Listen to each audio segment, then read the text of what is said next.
গোয়ালদা stand থেকে ও নারুয়া খেয়াঘাটের চারপাশ পরিবেশ পরিস্থিতি বন্ধুরা তুলে ধরছি আপনাদের সামনে। তো সঙ্গেই থাকুন। আমি এখন গোয়ালদা স্ট্যান্ড থেকে গোয়ালদা খেয়াঘাটের দিকে যাচ্ছি বন্ধুরা। ওই পাশে যে দুইটা ঘাট রয়েছে সমস্ত কিছু আপনাদের মাঝে তুলে ধরবো বন্ধুরা। আমি এখন গোয়ালদা স্ট্যান্ড থেকে সামনের দিকে ঘাটের দিকে যাচ্ছি বন্ধুরা। দেখুন এই যে রাস্তাটি রয়েছে, এই দুই পাশে বেশ কিছু দোকান রয়েছে। গোয়ালদা স্ট্যান্ডের ওই ঘাটের আগ পর্যন্ত বেশ কিছু দোকান রয়েছে বন্ধুরা। এই যে রাস্তাটি রয়েছে এর সামনে যে নিচের দিকে যে নেমে গিয়েছে ওইখানটাই গোয়ালদা ঘাট। তা বন্ধুরা দেখুন এই পাশে সবুজের সমাহার, দুই পাশে গাছপালা রয়েছে, আর মাঝখান দিয়ে যে পাকা পথটি রয়েছে এই পথটি একসময় দুর্গম ছিল, একেবারেই কাদাময় ছিল। সামনের রাস্তা তো এখন খারাপ আছে, কিন্তু পিছনের রাস্তাটা মোটামুটি যথেষ্ট সুন্দর রয়েছে। তা বন্ধুরা সামনে রাস্তার কাজ চলছে সম্ভবত, এইখানে একটু কাদা টাদা রয়েছে, একটু রিস্ক রয়েছে, তা একটু দেখে শুনে যেতে হবে। এই আশপাশে স্ট্যান্ডের এই উপরিভাগে, নদীর উপরিভাগে বেশ কয়েকটা দোকানপাট রয়েছে বন্ধুরা। তাই এই যে চারপাশে রয়েছে এইগুলো দোকানপাট, আর ওইদিকে গ্রামের ভিতরে একটা রাস্তা চলে গেছে, পাশে একটা ছোট্ট বট গাছ রয়েছে। আমি এখন নিচের দিকে একেবারে ঘাটের দিকে চলে যাচ্ছি বন্ধুরা। তো বন্ধুরা দেখুন এখানে যে ঘাটের দিকে যেতে রাস্তা, এটা তো আসলে নদীর পানি এক এক সময় এক এক দিকে চলে আসে, তো এখন নদীটা চলে গিয়েছে একেবারে নিচের দিকে, যার কারণে অনেকটা এই বালু রাস্তা দিয়ে যেতে হচ্ছে, ধুলো ময়লা পাড়ি দিয়ে। তা বন্ধুরা এই যে দুই পাশে যে গাছপালা বা কলা গাছ যা কিছু দেখছেন, এগুলো কিন্তু একসময় নদীর ভিতরে পানি ভরে যায় বর্ষার সময়।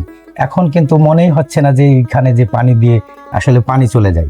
এটা হচ্ছে এই যে ঘাটের দিকে, ঘাটের এই উপরিভাগটা অর্থাৎ নদীর নিচের দিকে বেশ পানি নেমে গিয়েছে, যার কারণে সামনের দিকে দেখুন চারপাশের রাস্তার কি পরিবেশ পরিস্থিতি, আমায় আর কি সেই মরুভূমির মতো ধুলো বালি জন্মে গেছে, ঘাসও আছে মোটামুটি, সামনে আরো বেশি বালি ধুলো।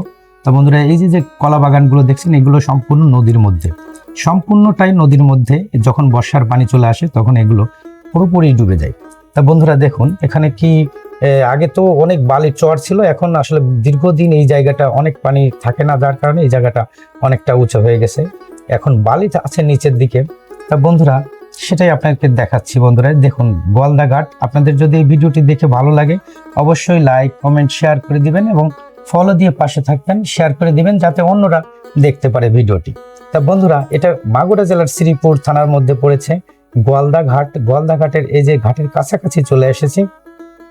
ওই পাশ দিয়ে একটু ধুলো বেশি থাকায় আমি একটু এই পাশ দিয়ে যাই, কিন্তু ধুলো কম নাই, চারিদিকটাই আর কি ধুলো। এখন তো মোটামুটি এরকম ধুলো, একটা সময় আরো বেশি বালু ছিল যখন এখানে পানি এদিকে থাকতো কম।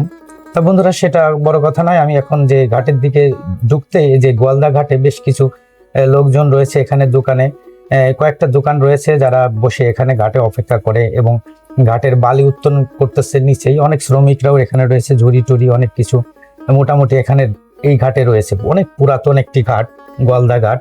তা বন্ধুরা দেখুন সামনের দিকে একটু দেখাই, নদীটা দেখুন, এটা গড়াই নদী, এটা গড়াই নদী, মাগুরা জেলার শ্রীপুর থানা গড়াই নদী। আর নদীর ওই পাশটা বালিয়াকান্দির ভিতরে, অর্থাৎ ওটা রাজবাড়ির মধ্যে।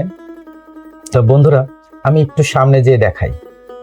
দেখুন বন্ধুরা নদীর কি সুন্দর পরিবেশ। আসলে নদীর ওই পাশটা মাঝখানটাও আবার ভাগ হয়ে গেছে দুইটা, ওইখানেও চর পড়ে গেছে। এই নদীটা কিন্তু বর্ষার সময় পুরোই ফ্লাপ হয়ে যায়। এখন যখন পানি কম থাকে তখন পরিবেশ পরিস্থিতিটা এরকম থাকে কিছুটা, যার কারণে ওই মাঝখান দিয়ে অনেক ড্রেজার মেশিন টেশিন দিয়ে বালি কাটতেছে। দেখুন বন্ধুরা সেটাও দেখতে পাবেন। আমি আর একটু সামনে যাই, ওই যে পিছনটা ফেলে আসছি ঘাটের যে মোটামুটি ওইখানে লোকজন সবাই বসে আর কি। তা সামনের দিকে আমি যাই। দেখুন বন্ধুরা গোয়ালদা ঘাট মাগুরা জেলা শ্রীপুর থানার মধ্যে পড়েছে, আর নদীর ওই পাশটা হচ্ছে নারোয়ার ভোতের পড়েছে বন্ধুরা।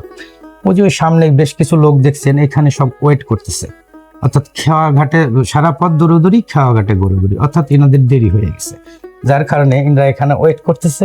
আর নদীর ওই পাশটা আমি একটু দেখাই। নদীর ওই পাশটা দেখুন, হয়তো যতটুকু জুম করে দেখানো যায় সেটা আপনাদেরকে দেখানোর চেষ্টা করছি। ওই পাশটা কিন্তু অনেক দূরে, তবুও জুম করে আমি দেখাই। ওই পাশে দেখুন নৌকা চলে গিয়েছে, ওই পাশে যে নৌকাগুলো আছে ওই পাশে নারোয়ার ঘাট। ওই নারোয়ার ওই বাজারে ওই দিকে লোকজন চলে যায়। ওই নৌকা যখন এইখানে আসবে তখন এই লোকগুলো ওই নৌকায় পার হয়ে যাবে, আর এইখান থেকে লোকজন উঠে আসবে। বন্ধুরা দেখুন এখানে নিচে ড্রেজার মেশিনে বালি কাটতেছে, মাঝখানে মিডিল জায়গাটা চর হয়ে যাওয়ার কারণে অলরেডি চলে আসছে লোকজন, সেটাই আর কি দেখাই। দেখুন অলরেডি এই পাশের নৌকা চলে আসছে এই পাশে, সেটাও আপনাদেরকে দেখা। অনেক লোকজন কিন্তু নদীর এই পাশের লোকজন ওই পাশে যায় এই একটি মাত্র খেয়ার মাধ্যমে। আর এখানে কিন্তু কোনো ব্রিজ নাই, আশপাশে আশপাশে কোনো ব্রিজ নাই। দেখেন একটা নৌকা একেবারে ভরে যায়, কিন্তু প্রচুর গাড়ি, মোটরসাইকেল সমস্ত কিছুই এই নৌকার মাধ্যমে পার করে। দুই পাশের লোকজন যাতায়াত ব্যবস্থা, যখন এই পাশের লোকের কোনো কিছু প্রয়োজন হয় তখন নারুয়া ঘাটে চলে যায়, নারুয়া ঘাটের লোকজন যখন মাগুরা ডিস্ট্রিক্টে কোনো কিছু প্রয়োজন হয় তখন তারা চলে আসে এই পাশে এই যে গোয়ালদা ঘাটে। এইভাবেই নদীর এপার থেকে ওপার আদান প্রদান হয় সকলের ভালোবাসা এবং বিভিন্ন কাজকর্ম।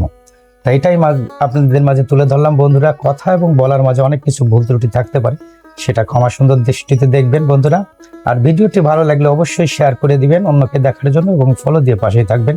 আপনাদের কমেন্ট এবং ভালোবাসার জন্য আমি আরো আগে তো ভালো লাগে আপনাদের, এই জন্য ভালো কমেন্ট করবেন যাতে করে আরো নতুন নতুন কিছু দিতে ভালো লাগে বন্ধুরা। এই যে লোকজন সব মোটামুটি উপরে উঠে গেছে, দেখেন বন্ধুরা নদীর ওই পাশের লোকজনগুলো কিভাবে সিরিয়াল দিয়ে আসতেছে। অর্থাৎ দেখুন কত লোকজন, কিন্তু অনেকক্ষণ ধরে দেখাচ্ছি, কিন্তু লোকজন কিন্তু একটা একটা নৌকাতে প্রায় অনেক সময় যদি ভরে যায় 150-এর উপরেও লোকজন ধরে। দেখেন ওই পাশটা নদীর ড্রেজার কি কাটতেছে আর এই দিকটার লোকজন এইভাবে পার হচ্ছে। তা বন্ধুরা এইখানকার পরিস্থিতি আপনাদের মাঝে তুলে ধরলাম। এই ছিল মোটামুটি এই চারপাশের পরিবেশ পরিস্থিতি বন্ধুরা। মাঝখানে দেখেন ট্রাক চলে গেছে, ট্রাকে ড্রেজারে মাটি কাটতেছে। তো চারপাশের পরিবেশ পরিস্থিতি যদি ভালো লাগে শেয়ার করে দেবেন, অন্যকে দেখার সুযোগ করে দেবেন। ভালো থাকবেন সবাই, আল্লাহ হাফেজ।